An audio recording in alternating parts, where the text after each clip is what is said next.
السلام علیکم. ډاکټر رفیق افریدي. نن به موږ خبره کوو د الرجی حواله سره، یعنی ډسټ الرجی. مطلب دا چې پوزونه اوبه راتلل، چینکې راتلل، سترګو نه اوبه راتلل، انتروشي راتلل، معمولی ګرد و غبار در باندې ولګي، تاسو ته انتروشي شروع شي، سترګو نه اوبه را شروع شي، یا معمولی ګرد و غبار سره تاسو فورا مری خراب شي یا مری کې اریټیشن شروع شي. ورسره تاسو ټمپریچر هم کیږي او تاسو مسلسل انټي بایوټیک د پاسه انټي بایوټیک استعمالوي، انټي الرجیک مسلسل تاسو استعمالوي یا بار استعمالوي. تاسو مختلف ENT ډاکټران نه هم کړي خو پراپرلی تاسو فایده نه کیږي یا وقتی طور فایده وشي خو مستقل تاسو الرجی نه ټیکيږي.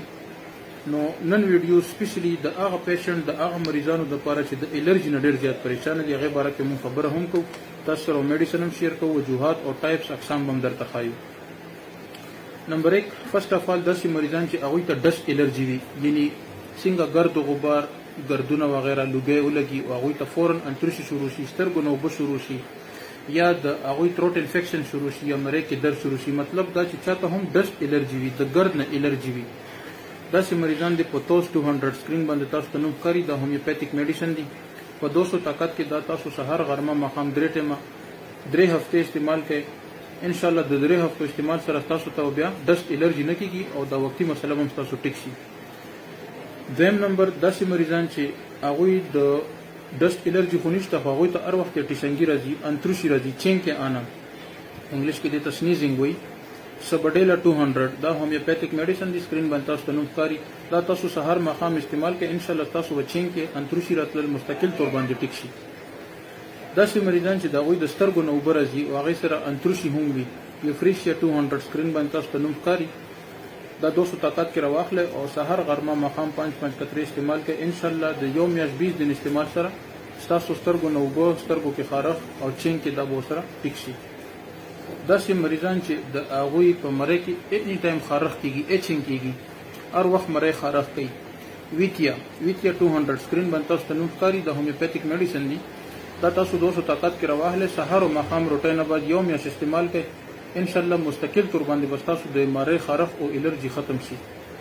بعضې مریضانو په پوزه کې صرف خارښ ایچینګ کیږي، اراندو 200 سکرین باندې نوم ښکاري. دا په 200 طاقت کې تاسو سهار او ماښام استعمال کړئ. د 20 دن استعمال سره تاسو د پوزې د خارښ په پرمننټلی ختم شي. بعضې مریضان د یخنۍ موسم چې څنګه راشي، یا مطلب یخ اوبه وڅښي یا کولډ ډرینکس وڅښي، مطلب یخ څه چې وخوري یا د یخ موسم سره هغوی ته فورا اټیشنګي شروع شي، سترګو نه اوبه، مرۍ خرابات، ټمپریچر یا چیسټ انفیکشن شروع شي، مطلب د یخ نه الرجی وي، یا د یخ سره، یخ موسم سره، یخ اوبو سره هغوی ته فورا ریسپایریټري ټریک انفیکشن، سینه خرابه شي، بار خرابېږي. هغوی مستقل انټي بایوټیک انټي الرجی خوري خو وقتي طور ټیک شي، بیا هغوی ته کېږي. 2 میډیسن درته ښایم چې ټیوبرکولینیم 1 دا به هفته کې یو ځل استعمالوي او هیپرسل 200 کې روزانه یو ټایم یو میاشت دا تاسو استعمال کړئ. مطلب دا ټیوبرکولینیم تاسو هفته کې یو خوراک، میاشت کې به تاسو 4 خوراک استعمال کړئ. دا هیپرسل په 200 کې تاسو روزانه یو ټایم به استعمالوي. د یو میاشت استعمال سره ان شاء الله تاسو ته به ریکرنټلی، یعنی بار سینه خرابېدل، چینکې راتلل، د یخ موسم نه الرجی، د یخ نه الرجی، یا به تاسو باندې یخ موسم هم راځي، یخ هم تاسو خورئ څکئ، خو هغې سره به تاسو ته چینکې یا سنیزینګ یا ریسپایریټري ټریک انفیکشن یا تروټ انفیکشن دا به د ټیوبر هیپرسل سره مستقل طور باندې ټیک شي. داسې مریضان چې اني ټایم د هغوی د پوزو نه اوبه راځي، هغې سره چینکې نه وي، هغه ډسټ الرجي نه وي، هغه د یخ نه وي، هر ټایم پوزې نه اوبه راځي. LMC 200 دا هومیوپیتیک میډیسن دی، 200 طاقت کې راواخلئ او د ورځې 3 ټیمه سهار غرمه ماښام 5 قطرې. ان شاء الله د یو میاشت استعمال سره تاسو چې کم عام نزله ده، هغه که ماشوم دی هغه که لوی دی، ان شاء الله د یو میاشت استعمال سره به تاسو چې کوم نزله ده هغه به د LMC په استعمال سره ټیک شي.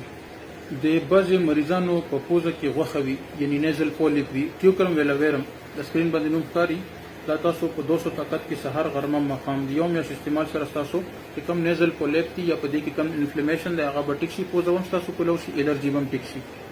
بعضې مریضان چې څنګه سهار راپاسي هغوی ته الرجي شروع شي، یعنی 1 غنټه 2 غنټې تر نور راختو پورې د هغوی ته اټیشنګي انتروشي وي.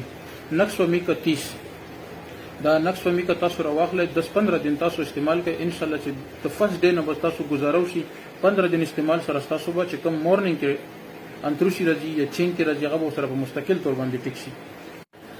امید دی چې تاسو به زمونږ چې کوم تاسو سره نالج شیر کو یا خپل انفارمیشن شیر کو تاسو به پوه شوي یې. بیا هم که تاسو ذهن کې کوم سوال راځي یا کوم ځای کې تاسو نه یې پوه شوي یا دینه علاوه تاسو د الرجی مسلسل علاج کړی وي تاسو ته فایده نه کیږي تاسو مسلسل انټي الرجیک میډیسن نه تنګ راغلی یې د انټي بایوټیک خوړلو نه تاسو تنګ راغلی یې تاسو ویکسین هم کړی او پراپرلی تاسو مسله یا تاسو الرجی نه ټیک کیږي دا میډیسن استعمال کې ان شاء الله تاسو به ضرور فایده کیږي. که بیا هم تاسو پراپر هومیوپیتھی علاج کول غواړئ یا زموږ سره مشوره کول غواړئ نو په پروفایل کې زموږ کانټیکټ نمبر واتس اپ نمبر جیمیل ایډریس موجود دی په هغه باندې تاسو موږ سره رابطه کولای شئ. السلام علیکم.